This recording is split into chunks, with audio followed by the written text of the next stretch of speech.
स्टूवर्डशिप एक नया मौजू है जिस पर हम अपनी स्टडी को शुरू करेंगे। बाइबल मुक़द्दस में इसका एक मफ़हूम है और वो ये कि खुदा है जो हर चीज़ का मालिक है। मालिक वो है, लेकिन वक्ती तौर पर किसी को इख्तियार दे दिया जाए, किसी के स्पुर्द कोई चीज़ कर दी जाए, मालिक कोई और हो और वो उसको मैनेज करे जब तक वो मालिक उसको मुनासिब समझता है, और फिर टाइम आए कि वो चीज़ें उससे वापस ले ली जाए। बाइबल में कई जगहों पर मुख्तारी के इस कॉन्सेप्ट को बयान किया गया है। इस लफ्ज़ जो यहाँ पर इस्तेमाल हुआ है, इसका मतलब है वली, इसका मतलब है सरप्रस्त भी एक लफ्ज़ इस्तेमाल हुआ है। फिर मुंतज़म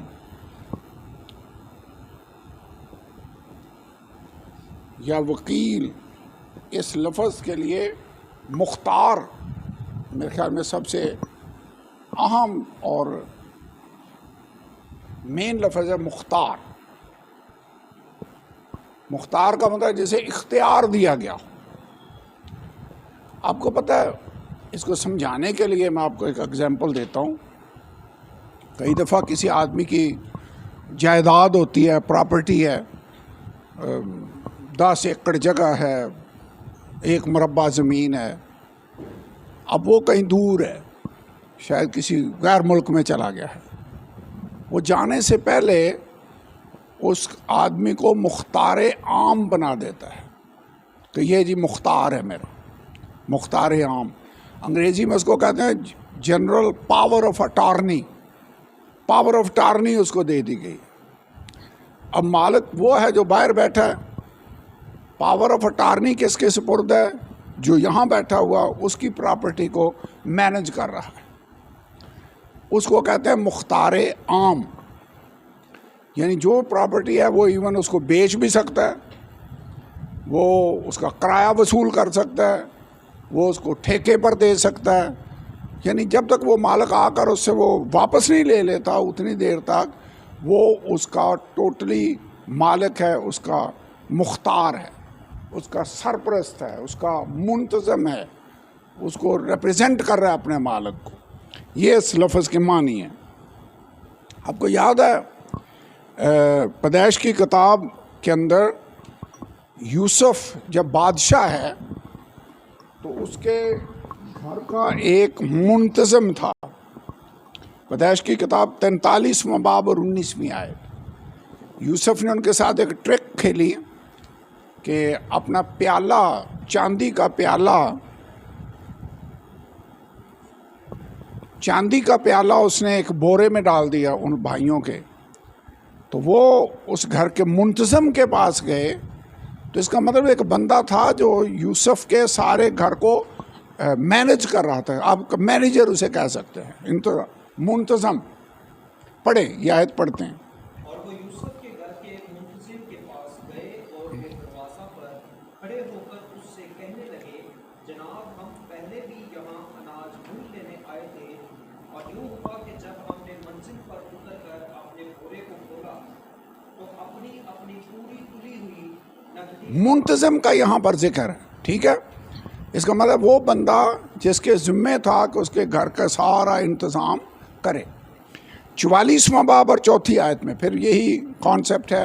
अगर आप इसको पढ़ दें। वो शहर से निकलकर अभी दूर भी नहीं गए थे कि यूसुफ ने अपने घर के मुंतज़िम से कहा, जा उन लोगों का पीछा कर, और जब तू उनको जा ले तो उससे कहना कि नेकी के इस तुमने बदी क्यों की। बस मुंतज़म से कहा। आपको याद होगा फौतीफर एक बंदे का जिक्र है जिसने यूसुफ को ख़रीदा था और बाद में उसको दयानतदार देखकर उसने उसे घर का पूरा मुंतज़म बना दिया था, मुख्तार बना दिया। बाइबल के अंदर लफ्ज़ में मिलते हैं कि फौतीफर को सिवाय उस खाने के जिसे वो खा लेता था और कपड़े पहन लेता, किसी चीज़ का फिक्र नहीं था। उसे सारा काम किसके सुपुर्द कर दिया? यूसुफ मुंतज़म है। क्लियर हो गया? ये होता है मुख्तार।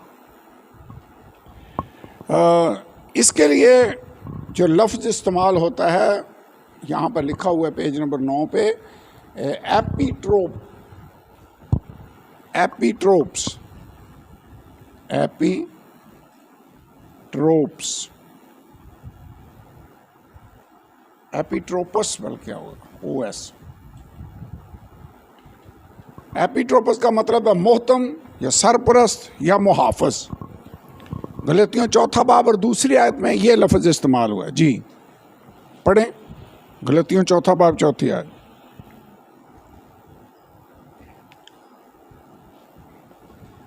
एक बच्चा है जिसकी परवरिश की जिम्मेदारी किसी और के सुपुर्द कर दी जाती है। 4 बाब की 2 आयत। बल्कि जो मियाद आपने मुकर्रर की उस वक्त तक सरपरस्तों और मुख्तारों के इख्तियार में रहता है। हाँ, बच्चा अगरचे वो मालिक है, लेकिन जब तक वो मुद्दत मुकर्रर नहीं पूरी नहीं हो जाती उतनी देर तक वो औरों के इख्तियार में रहता है। किसके इख्तियार में रहता है? सरपरस्तों और मुख्तारों। तो ये हैं, वैसे तो वो उस बच्चे के मालिक तो नहीं है ना, या बाप तो नहीं है, लेकिन मालिक बाप उनका और है। उसने वक्ती तौर पर उस बच्चे को उनके सुपुर्द किया है ताकि वो उसकी परवरिश और तरबियत करें। यहाँ पे भी लफ्ज़ मुख्तार इस्तेमाल हुआ है। मत्ती 20वां बाब 8वीं आयत। जब शाम हुई तो पाकिस्तान के मालिक ने अपने कारीगर से कहा कि मजदूरों को बुला और किसी से लेकर। अब यहाँ पे भी लफ्ज़ वही मुख्तार ही है या मुंतज़म है, लेकिन लफ्ज़ उर्दू में इसका तर्जुमा यहाँ पर करिंदा किया गया है। अब याद है, तमसील तो याद है ना। एक बात, मालिक निकला, उसने सुबह मज़दूरों को लगाया, 1 दिनार मज़दूरी तय की। थोड़ी देर के बाद दोपहर को फिर उसने मज़दूर लगाए, 3 बजे फिर लगाए, 5 बजे जाकर फिर मज़दूर लगा लिए और उनसे कहा कि जो जायज़ होगा वह तुझे दूंगा। जब शाम हुई तो उसने अपने करिंदे को बुलाया। करिंदे मीन्स जो मुंतज़म है। तो लफ्ज़ मुंतज़म बाइबल के अंदर इस्तेमाल हुआ है। एपीट्रोपस, इसका मतलब है जिसे सरपरस्त या मोहतम या मुहाफ़िज़ मुकर्रर किया गया हो। एक और लफ्ज़ भी इस्तेमाल होता है, ओएकोनोमस। अंग्रेज़ी में ये लिखा हुआ है, ओएकोनोमस।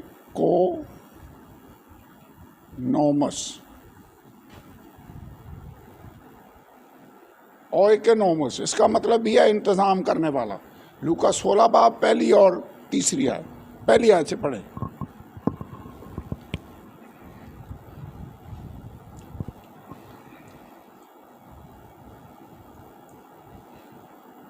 लूका 16 बाब 1 आयत पढ़े जी। फिर उसने शागिर्दों से भी कहा कि किसी दौलतमंद का एक मुख्तार उसकी लोगों ने उससे शिकायत की कि तेरा माल उड़ाता है। बस उसको अब लगता है ये जो मुख्तार है ये ध्यानदार नहीं है मालिक का मुख्तार ही ये भी, लेकिन ध्यानदार नहीं है। लोगों ने शिकायत की कि ये तेरा माल बीच में 420 कर रहा है, उड़ा रहा है बीच में से। ओके, ये तो हमारे मुल्क जैसा निज़ाम लगता है। किसी के सुपुर्द कोई काम करो वो ध्यानदारी से करे ही ना। आगे हमने पहली आयत पढ़ी है, नेक्स्ट 2, 3, तीसरी आयत तक पढ़ दी। बस उसने उसको बुलाकर कहा कि ये क्या है जो मैं तेरे हक में सुनता हूँ, अपनी मुख्तारी का हिसाब दे, क्योंकि आगे तो तू मुख्तार नहीं रह सकता। उस मुख्तार ने अपने जी में कहा कि मैं क्या करूँ, क्योंकि मेरा मालिक मुझसे मुख्तारी छीने देता है। मट्टी तो मुझसे खुद जाती और भीख मांगने से शर्माती है। मैं समझ गया ये क्या करूँ, ताकि जब मुख्तारी से मौकूफ हो जाऊँ तो वो मुझे अपने घर बस इतना, मेरे ख्याल में इतना काफ़ी है। तो यहाँ पर भी एक मुख्तार है जो लगता है इतना ध्यानदार नहीं है। तो उसने फिर वो तरीका अपनाया कि कैसे मैं जब मुख्तार ना हूँ तो कैसे मुझे कुछ करना होगा। 4 बाब, 1 पतरस 4 बाब 10 आयत।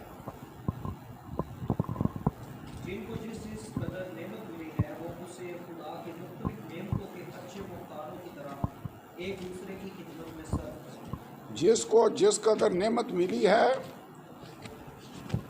इसका मतलब क्या हुआ? ये नेमत देने वाला फिर कौन है? खुदा है। तो जिसको जो नेमत मिली हो, हम उन नेमतों का क्या है फिर? इसका मतलब है मालिक वो है, उसने वक्ती तौर पर नेमतें हमें दी हैं, तो हमने उनको एक दूसरे की खिदमत में सर्व करना है। उस बददियानत मुख्तार की तरह नहीं हमने बनना कि उसका गलत यूज़ करना शुरू कर दें। ग्रंथियों के ख़त में 4 बाब आयत नंबर 4, नहीं पहली आयत, 4 बाब आयत नंबर 1, आदमी हमको यहाँ जी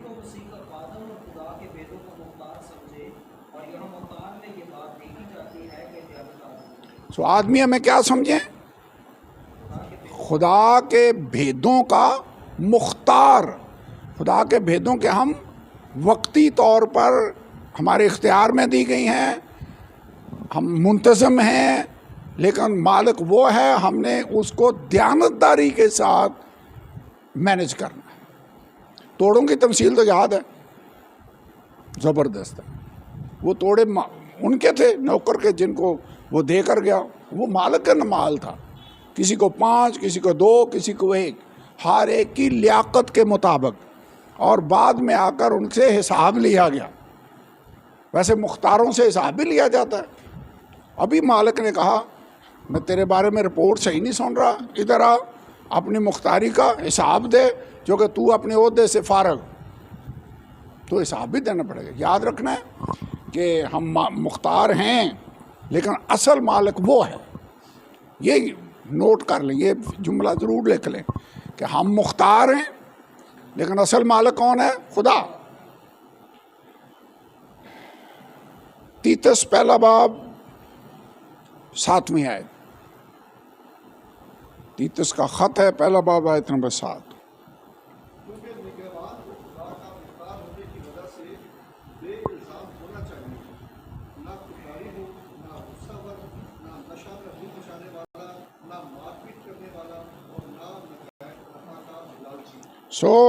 निगहबान भी खुदा का मुख्तार है, खुदा के भेदों का भी मुख्तार है, और खुदा के जो सलाहियतें, टैलेंट्स, टाइम, ज़िंदगी जो खुदा ने हमें दिया है, मालिक वो है, देने वाला वो है।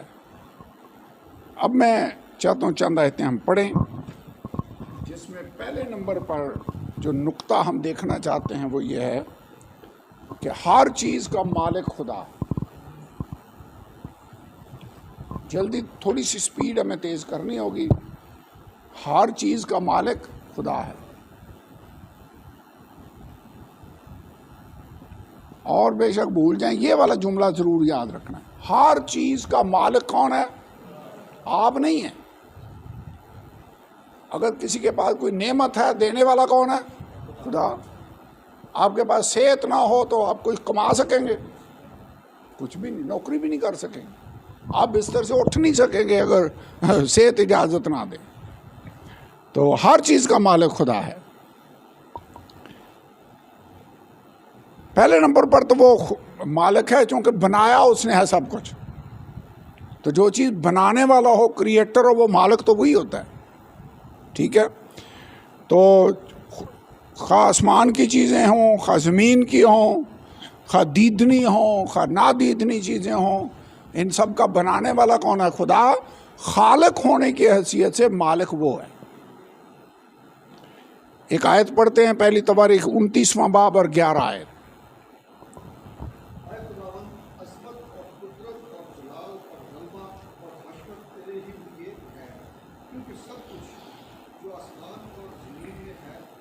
ये याद रखने वाले, जो कुछ आसमान पर और ज़मीन पर है वो किसका है? वैसे आप भी खुदा के हैं। अगर आपके पास घर है तो वो किसका है? हम कई दफ़ा वैसे अपने आप को मालिक समझते हैं, वो भी उसका है। अगर गाड़ी उसने दी है वो भी उसकी है, औलाद उसने दी है तो वो भी उसकी है। हर चीज़, अगर खुदा ने आपको समझ दी है, आप वो भी उसकी दी हुई है। तोड़े दिए हैं, सलाहियतें दी हैं, वो भी उसके हैं। तो आसमान और ज़मीन में जो कुछ है वो सब तेरा है। ये हवाला खोल कर नहीं पढ़ते, यहाँ पर ही पढ़ देते हैं। अमाल 17 बाब 24वीं आयत में पौलुस रसूल कहता है, जिस खुदा ने दुनिया और उसकी सब चीज़ों को पैदा किया वो आसमान और ज़मीन का मालिक होकर हाथ के बनाए हुए मंदिरों में नहीं रहता। आसमान और ज़मीन का मालिक कौन है फिर? खुदा। ये आयत पढ़ लें, हिज्जी 2 बाब 8वीं आयत। ये छोटे नबियों में से है, अंबिया असगर में हिज्जी। चांदी मेरी है, हाँ, सोना मेरा है। सो ये सब किसका है? सो दौलत का मालिक भी खुदा है। बस इतना काफ़ी है। ज़बूर 50 उसकी 10 आयत। यहाँ पे लिखा है, जंगल का एक एक जानवर, हज़ारों पहाड़ों के चौपाए मेरे हैं। मैं पहाड़ों के सब परिंदों को जानता हूँ, मैदान के दरिंदे मेरे हैं। अगर मैं भूखा होता तो इसे ना कहता, क्योंकि दुनिया और उसकी मामूरी मेरी ही है। तो पहला पॉइंट क्या है? वैसे बाइबल में आ गया, क्लियर है। मेरे ख्याल में तो एक हवाले काफ़ी था, लेकिन कई जगहों पर खुदा कहता है चांदी मेरी है, सोना मेरा है, पहाड़ों के जानवर मेरे हैं, आसमान और ज़मीन पर हर चीज़ का बनाने वाला मैं हूँ। सो मैंने तो यहाँ तक कहा, तुम कीमत से खरीदे गए, तुम अपने नहीं हो बल्कि कीमत से खरीदे गए। हम भी यीशु के हैं, उसने हमें बनाया ही नहीं, हमें खरीदा भी है, तो हम तो डबल उसके हुए फिर। तो खलीक के एतबार से भी हम उसके हैं, और फिर उसने कीमत देकर हमें ख़रीदा है, तो फिर भी हम उसके हैं। तो ड्यूअल तौर पर हम खुदावंद खुदा के हैं। तो रवैया हमारा कैसा होना चाहिए? हमारा रवैया ये होना चाहिए कि जो हमारे पास है वो मैं नहीं लिख रहा, जो कुछ भी हमारे पास है हम उसके मालिक नहीं हैं, बल्कि क्या हैं? मुख्तार हैं। जो कुछ आपके पास है, अब आप खाली जगह खुद पौर कर रहे हैं, आपके पास क्या क्या है जो आप समझते हैं ना, ये मेरे पास चीज़ है, ये मेरे पास है, ये मेरे, जो कुछ भी है उसके मालिक हम नहीं हैं। मालिक वो है, हम आर्जी तौर पर उसके मैनेजर हैं, उसको मैनेज कर रहे हैं, उसके मुख्तार हैं, उसके मुंतज़म हैं। मुंतज़म का मतलब मैनेजर ही होता है। तो ये हमारा रवैया होना चाहिए। जिस दिन दाऊद बादशाह ने अपने बेटे को सल्तनत का वारिस बनाया, शुक्रगुजार होते हुए उसने ये अल्फाज कहे, तवारीख की किताब में कहा, दौलत और इज़्ज़त तेरी तरफ से आती है, सबों पर तू हुकूमत करता है, तेरे हाथ में कुदरत और तवानाई है, सरफराज करना, सबों को ज़ोर बख्शना तेरे हाथ में है। तो एंड में उसने कहा, क्योंकि सब चीज़ें तेरी तरफ से मिलती हैं और तेरी ही चीज़ों में से हमने तुझे दिया। सब चीज़ें किसकी तरफ से हैं फिर? खुदा की तरफ से। अमाल 17 बाब की 25 आयत में लिखा है, वो तो खुद सबको ज़िंदगी और सांस और सब कुछ देता है, हम उसी में जीते और चलते फिरते। और वैसे ये सांस कौन देता है? ये चंद साल हुए कराची में वो हवा चलनी बंद हो गई समुंदर से, तो लोग मरना शुरू हो गए, ऑक्सीजन ना हो। तो ये सांस कौन देता है फिर? हमें कई दफ़ा एहसास ही नहीं होता कि खुदा ने क्या क्या कुछ हमारे लिए मुहैया किया हुआ है। तो ये जो आयत है ना, वो हमें सांस, ज़िंदगी और सब कुछ देता है। करंथियों 4 बाब की 7 आयत में लिखा है, तेरे पास कौन सी ऐसी चीज़ है जो तूने दूसरे से नहीं पाई, और जब तूने दूसरे से पाई तो फ़ख्र क्यों करता है? वैसे हम कई दफ़ा सोचते हैं मेरे पास ये नॉलेज है, दरअसल कई दफ़ा हमने किताबों से पढ़ा होता है, कई दफ़ा सुना होता है, तो फिर आथर हम तो ना हुए। कई दफ़ा बाइबल से पढ़ा होता है, तो बाइबल से भी उन रसूलों के लिखी हुई बात, आपकी तो नहीं है, ठीक है, कहीं और से नहीं भी पढ़ी, अगर बाइबल से भी पढ़कर, हाँ इतना है समझ हमें खुदा ने दी है, लेकिन देने वाला सब कुछ खुदा है। तो तेरे पास कौन सी ऐसी चीज़ है जो तूने औरों से नहीं पाई? किसी और से नहीं पाई तो बाइबल से लिया, रसूलों से ली है, तो फ़ख्र नहीं करना।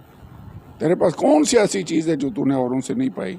तो फ़ख्र क्यों करता है? यकूब पहले बाब के 17 आयत में लिखा है, मैं ये टाइम बचाने के लिए हवाले लिख नहीं रहा, ये आप खुद साथ साथ लिखते जाएं।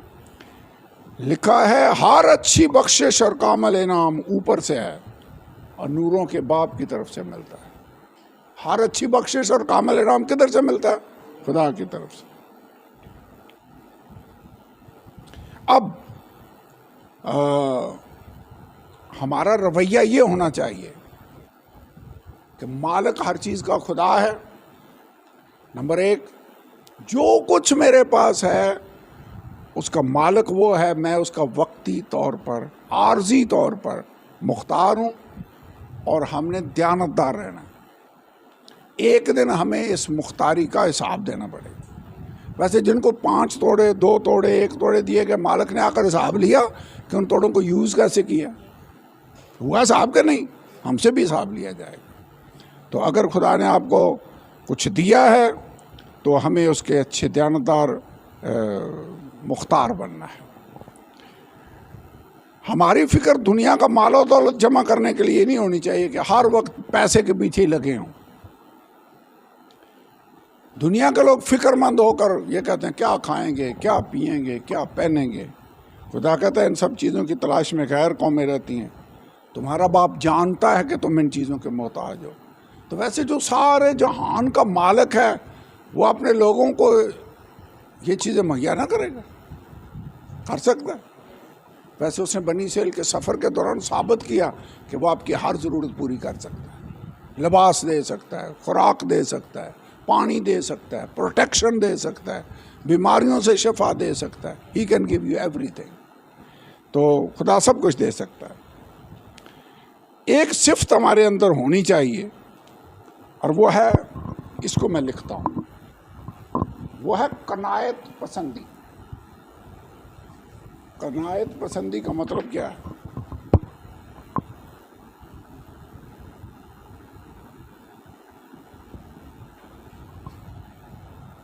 कनायत का मतलब है मुतमईन हो जाना। जो है कहें खुदाबंद इसके लिए तेरा शुक्र हो, जो तूने दे दिया दैट इज़ गुड इनफ। ये वैसे कनायत पसंदी होनी चाहिए, लेकिन है बहुत कम लोगों में। अक्सर तो हमारी कोशिश होती है और मिल जाए, और मिल जाए, और मिल जाए। ठीक है, कनायत नहीं कोई करता, मुतमईन नहीं रहता, खुश नहीं हो जाता कि खुदावंद तेरा शुक्र हो तूने ये चीज़ें मुझे दी हैं। पहला तिमोथियुस 6 बाब, यह हवाला पढ़ते हैं।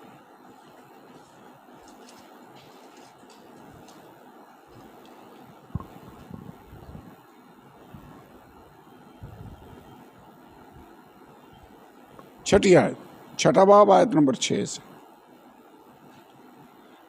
हाँ, दीनदारी, वैसे दीनदारी भी होनी चाहिए, ठीक है, गॉडलीनेस होनी चाहिए। दीनदारी कनायत के साथ बड़े नफ़े का जरिया है, साथ कनायत भी होनी चाहिए। कनायत का मतलब कंटेंटमेंट, कंटेंटमेंट का मतलब मुतमईन होना। अगर आपके पास 5,000 हैं तो मुतमईन, अगर 2,000 हैं तो फिर भी मुतमईन, अगर 1,00,000 मिल जाए फिर भी मुतमईन, अगर ना कुछ हो फिर भी मुतमईन। ठीक है, यानी जो पास हो उसी से मुतमईन हो, तो फिर नफ़े का जरिया है। आगे 7वीं आयत कहता है ना हम दुनिया में कुछ लाए ना उसमें से कुछ ले जा सकते हैं। वैसे जब दुनिया से जाएंगे तो डॉलर या रुपए कोई साथ लेकर जाएंगे, मुश्किल है। ना कुछ लाए ना कुछ ले जा सकते। अय्यूब ने यही बात कही थी, नंगाई मैं अपनी माँ के पेट से आया, नंगाई वापस जाऊंगा। ना हम कुछ लाए ना ले जा सकते हैं, यही बात है। तो बस अगर हमारे पास खाने पहनने को है तो उसी पर कनायत करें, यह है लफ्ज़ कनायत का मतलब। लेकिन जो दौलतमंद होना चाहते हैं वह ऐसी आजमाइश और फंदे और बहुत सी बेहुदा और नुकसान पहुंचाने वाली ख्वाहिशों में फंसते हैं, जो आदमियों को तबाही और हलाकत के दरिया में गर्क कर देती हैं। क्योंकि ज़र की दोस्ती हर तरह की बुराई की जड़ है, जिसकी आरजू में बाज ने कोई ईमान से गुमराह होकर अपने दिलों को तरह तरह के कलमों से छलनी कर लिया है। पास है मर्द खुदा तो इन बातों से भाग। ये मसीह मुख्तारी में क्यों पढ़ा रहा हूँ? इसलिए कि बहुत से ईमानदार ज़ार की दोस्ती में अपने दिलों को तरह तरह के गमों से छलनी कर चुके हैं। वैसे ये दौलत का जो लालच है, और बाइबल के अंदर लिखा लालच बुत परस्ती के बराबर है, तो वो फिर आपको मुतमिन नहीं रहने देगा। कनायत पसंदी ख़त्म। फिर वो गाड़ी है तो वो हेलीकॉप्टर लेने की कोशिश में होते हैं। हेलीकॉप्टर मिल जाए तो फिर वो कहेंगे अब मेरे पास और कोई हवाई जहाज़ होना चाहिए, फिर शायद एयरपोर्ट भी मेरा अपना होना चाहिए जो मुश्किल ही है पाकिस्तान में बनाना। लेकिन मतलब यह बंदा मुतमिन नहीं होता, आंखें नहीं भरती। लेकिन बाइबल की वैसे तालीम क्या है? ये है बाइबल की तालीम। खुश रहना चाहते हैं, मुतमिन रहना चाहते हैं, कनायत पसंद है। अगर तेरे पास खाने को है, पहनने को है, गुड, इस पर फिर मुतमिन है। वजह कहता ज़ार की दोस्ती से खाली रहो। इब्रानियों ये वाली आयत पढ़ते हैं, 13 बाब 5 आयत। ज़ार की दोस्ती, वैसे ज़ार को बुरा नहीं कहा गया, लव ऑफ मनी को बुरा कहा गया, क्योंकि खुदा के काम भी पैसे के बगैर नहीं चलते, और अपने काम के लिए खुदा पैसे मुहैया करता भी है। हमें इतना भाग दौड़ की फिर ज़रूरत नहीं पड़ती। तो हमने ज़ार की दोस्ती से अपने आप को खाली रखना होगा। 13 बाब आयत नंबर 5 क्या लिखा है? ज़ार की दोस्ती से खाली रहो और जो तुम्हारे पास है उसी पर कनायत करो, क्योंकि उसने खुद फरमाया है कि मैं तुझसे हरगिज़ दस्तबरदार ना होऊंगा और कभी तुझे ना छोड़ूंगा। तो क्यों कनायत कर लें? जो है उस पर मुतमिन रहें। क्यों?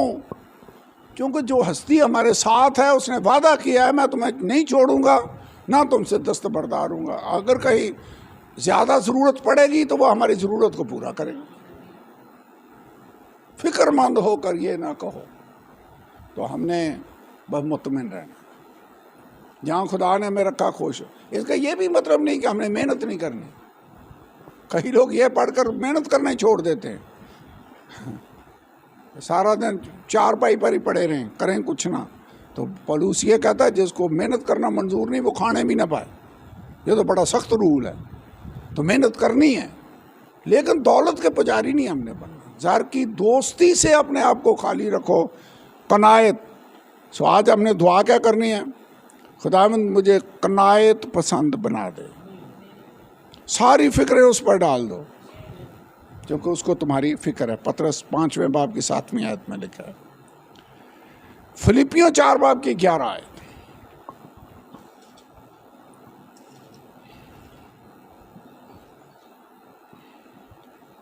पढ़िए, 11 आयत। ये नहीं कि मैं मोहताजी के लिहाज से कहता हूँ, क्योंकि मैंने ये सीखा है कि जिस हालत में हूँ उसी पर राजी रहूँ। हाँ, जिस हालत में हूँ उसी पर। साइकिल है तो मुतमिन, मोटरसाइकिल आ गई फिर भी मुतमिन, घर है तो मुतमिन, नहीं है तो फिर भी मुतमिन। मुतमिन रहना हमने, खुश। खुदावंद तेरा शुक्र है, जिस हाल में तूने हमें रखा है उसके लिए हम तेरा शुक्र अदा करते हैं। पौलुस क्या करता था? कहता है जिस हाल, मैंने ये सीख लिया है। वैसे हमें सीखने की ज़रूरत है स्टूडेंट का मतलब ही है सीखने वाला।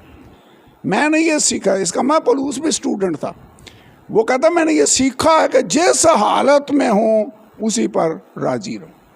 मैंने पस्त होना भी जानता हूँ, बढ़ना भी जानता हूँ। एक बात में और सब बातों में, हर एक बात में और सब हालतों में मैंने शेर होना, भूखा रहना, बढ़ना, घटना सीखा है। जो मुझे ताकत बख्शता है उसमें मैं सब कुछ कर सकता हूँ। वैसे खुदा का शुक्र हम कभी भूखे सोए नहीं, लेकिन पौलुस कई दफ़ा भूखा भी रहा है। लेकिन वो कहते मैंने भूखा रहना, शेर होना, बढ़ना, घटना सीख लिया। जिस हालत में रहूं मैं खुश हूँ। तो लेसन आज का यही है, मालिक खुदा है, हम उसकी नेमतों के मुख्तार हैं, मुंतज़म हैं। और याद रखना है, हमने पूरी कोशिश करनी है कि नेमतों को तरीके से इस्तेमाल करें और खुदा की मर्ज़ी के मुताबिक उनको यूटिलाइज़ करें। सो अभी हम यहीं पर स्टॉप कर रहे हैं। अभी बातें तो और भी बहुत सी हैं, लेकिन we are stopping right here, ठीक है। और हम दुआ करेंगे, और आज हम दुआ ये करना चाहते हैं, खुदावंद मालिक तू है, मैं तेरी नेमतों का वक्ती तौर पर मुख्तार हूँ। जैसे एक पास्टर है, एक कलीसिया खुदा ने उसके स्पुर्द की होती है, तो उन भेड़ों का मालिक कौन है? पादरी तो नहीं है मालिक, वो मालिक नहीं है, वो मुख्तार है, वो निगाहबान है। आर्जी तौर पर उसके इख्तियार में भेड़ें दी गई हैं, लेकिन ये याद रखना है, भेड़ों का अच्छा चरवाहा मैं हूँ, मालिक वो है। खुदा कहता है चरवाहा मैं हूँ। हम वक्ती तौर पर उसकी दी हुई नेमतों के मुख्तार हैं। तो खुदावंद मुझे कनायत पसंदी दे दे, जो तेरी नेमतें हैं उनके लिए मैं तेरा शुक्रगुजार हूँ। मैं उनको दयानतदारी के साथ तेरी खिदमत के लिए, तेरे लोगों की फलाह व बहबूद के लिए उन्हें यूटिलाइज करना चाहता हूँ। मदद कर, बरकत दे। तेरा शुक्र यीशु के नाम में।